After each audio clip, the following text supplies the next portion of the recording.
বিশ্ব রাজনীতি এক অদ্ভুত পর্যায়ে পৌঁছেছে। একদিকে রাশিয়ার প্রেসিডেন্ট ভ্লাদিমির পুতিন, যার চোখে রাশিয়া এখনও সেই সোভিয়েত মহিমার উত্তরাধিকারী। অন্যদিকে সাবেক কোটিপতি, বর্তমানে যুক্তরাষ্ট্রের প্রেসিডেন্ট ডোনাল্ড ট্রাম্প, যিনি নিজেকে বিশ্বের চুক্তি নির্মাতা হিসেবে দেখেন।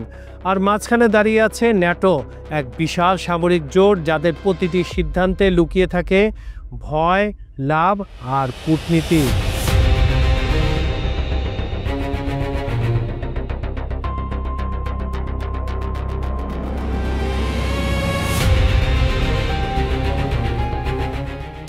খবর সংযোগের আন্তর্জাতিক অঙ্গনে বিহাইন্ড দ্য সিনে আজ আমরা আপনাদের নিয়ে বিষয়গুলো দাবার গুটির মতো সাজানোর চেষ্টা করব। তাহলে চলুন আমার সাথে ইউরোপ আর আমেরিকা সফরে।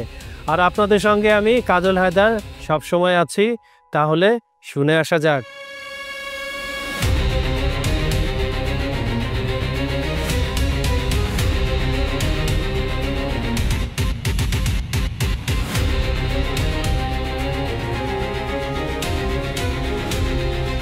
পুতিনের দৃষ্টিতে রাশিয়া মানে শুধু একটি দেশ নয়, একটি সভ্যতা। সোভিয়েত পতনের পর থেকে তিনি চেষ্টা করেছেন একটাই জিনিস, পশ্চিমা দুনিয়াকে দেখানো যে রাশিয়া কখনো নত হবে না। 2014 সালে ক্রিমিয়া দখল ছিল সেই গর্বের প্রথম ঝলক। কিন্তু 2022-এর ইউক্রেন যুদ্ধ ছিল অন্যরকম একটি যুদ্ধ, যা শুধু ভূখণ্ডের নয় বরং অস্তিত্ব রক্ষার লড়াই।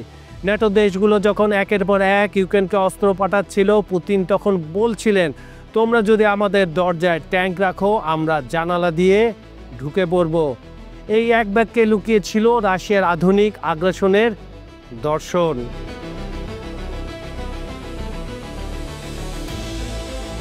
2025 সালে ট্রাম্প আবার প্রেসিডেন্ট, কিন্তু এইবার তিনি আর আগের সেই টুইটার প্রেসিডেন্ট নন। এবার তার মুখে শান্তির ভাষা, কিন্তু অন্তরে আছে কঠিন বাণিজ্যিক হিসাব। ট্রাম্প বললেন, আমি যুদ্ধ চাই না, কিন্তু যদি যুদ্ধ হয় আমি সেটাকে বিক্রি করব। কি অদ্ভুত শোনাচ্ছে দর্শক, একটু চিন্তা করে দেখুন। ট্রাম্প কিন্তু এই পলিসিতেই চলে। রাশিয়া ইউক্রেন সংঘাতের মধ্যে তিনি ঘোষণা দেন, যদি মস্কো হামলা না থামায় তবে ইউক্রেনকে দেওয়া হবে টমাহক ক্রুজ মিসাইল। এই এক ঘোষণাতে ক্রেমলিনে নীরবতা। এখানে বলে রাখা ভালো, শুধু শুধু টমাহক দিবে না, এটা ইউরোপীয় ইউনিয়নের মাধ্যমে বিক্রি করে নিতে হবে। তার মানে ট্রাম্পের কাছ থেকে ইউরোপীয় ইউনিয়নের কোনো একটা দেশ, ন্যাটো সেটা কিনবে এবং তারপর সেটা ইউক্রেনকে দিবে। যেটা আগে বলছিলাম, যুদ্ধের মধ্যেও বাণিজ্য। কিন্তু কয়েকদিন পর ট্রাম্প আবার বললেন, আমি পুতিনকে ভয় পাই না, কিন্তু আমি জানি সে যুদ্ধকে ভয় পায়। এক মনস্তান্ত্রিক যুদ্ধ, যেখানে দুই নেতাই জানেন আসলে লড়াই মাঠে নয়, মননে।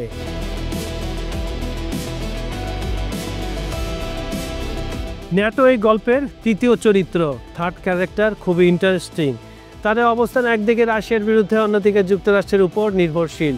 ইউরোপের দেশগুলোর ভেতরে ভেতরে বিভক্ত, কেউ যুদ্ধে ক্লান্ত, কেউ আবার রাশিয়ার ভয়কে কাজে লাগিয়ে প্রতিরক্ষা বাজেট বাড়াতে ব্যস্ত। ন্যাটো মহাসচিব সম্প্রতি রাশিয়ার একটি সাবমেরিন নিয়ে বিদ্রূপ করেছিলেন। তাদের প্রযুক্তি এখন 70-এর দশকের মতো, কিন্তু গোপনে ন্যাটো গোয়েন্দা রিপোর্ট বলছে রাশিয়া নতুন প্রজন্মের ড্রোন ও পারমাণবিক সিস্টেম তৈরি করেছে, যা পশ্চিমাদের আতঙ্ক তৈরি করেছে। ন্যাটো এখন শুধু একটি সামরিক জোট নয়, বরং একটি রাজনৈতিক নাট্যমঞ্চ, যেখানে প্রতিটি মন্ত্রী, প্রতিটি বিবৃতি দর্শকদের জন্য সাজানো অভিনয়।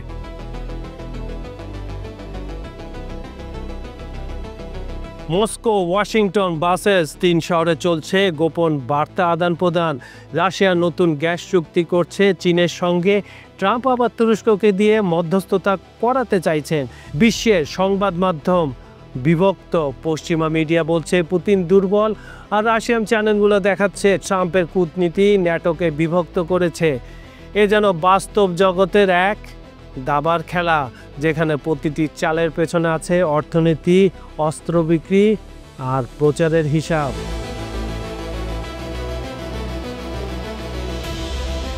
ফিলিস্তিনের যুদ্ধবিরতির পরপর ট্রাম্প দাবি করলেন, আমি ইউক্রেনে শান্তি আনব। কিন্তু এই কথা তিনি আগেও বলেছেন। এবারে নির্বাচিত হওয়ার আগে তিনি বলেছিলেন একদিনের ভিতরে তিনি যুদ্ধ থামাবেন। কিন্তু আলাস্কা বৈঠক ও ওভাল অফিসের বৈঠকের পর তিনি একটা কথাই বলেছিলেন, পুতিন খুবই শক্ত, তিনি নড়েন না। তাই এটা খুব কঠিন তার কাছে। এদিকে পুতিন জানান ট্রাম্পের শান্তি মানে চুক্তি নয়, ক্ষমতার পুনর্বিন্যাস। ন্যাটো দেশগুলো দ্বিধায় রাশিয়াকে চেপে ধরবে নাকি ট্রাম্পের নতুন কূটনীতিকে সময় দিবে। বিশ্ব এখন এক নতুন বাস্তবতার মুখোমুখি, যেখানে প্রতিটি যুদ্ধই ব্যবসা আর প্রতিটি শান্তি এক নতুন সংঘর্ষের প্রস্তুতি বলা যেতে পারে। 1962 সালে কিউবান মিসাইল সংকটের পর বিশ্বের সবচেয়ে বিপজ্জনক সময় সম্ভবত এখনই, যে সময়টা আমি এখানে বসে আপনাদের সাথে কথা বলছি।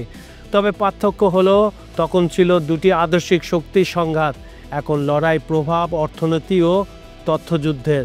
রাশিয়া তার সামরিক প্রতাপ দেখাচ্ছে, ট্রাম্প তার রাজনৈতিক চাতুর্য ব্যবহার করছেন, আর ন্যাটো যে একসময় ছিল পশ্চিমের অটল প্রতীক, এখন যেন নিজের ভবিষ্যৎ নিয়ে অনিশ্চিত।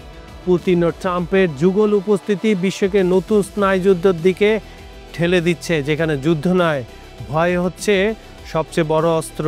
তাই বলা যায় রাশিয়া এখনও দাঁড়িয়ে আছে তার পুরনো গৌরবে, ট্রাম্প খেলছেন নতুন বিশ্ব ব্যবস্থার স্রষ্টা হওয়ার খেলা। আর গল্প এখনও শেষ হয়নি, কারণ বিশ্ব রাজনীতির দাবার বোর্ডে শেষ চালটা কেউ দেয় না, চালটা সবসময় ঘুরে আসে। সুপ্রিয় দর্শক, বিহাইন্ড দ্য সিনের ভিডিওগুলো আপনারা লাইক, কমেন্ট ও শেয়ার করবেন।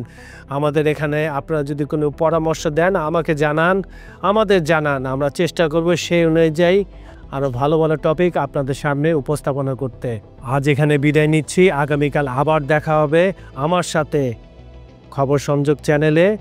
ততক্ষণ ভালো থাকবেন, সুস্থ থাকবেন। ধন্যবাদ সবাইকে।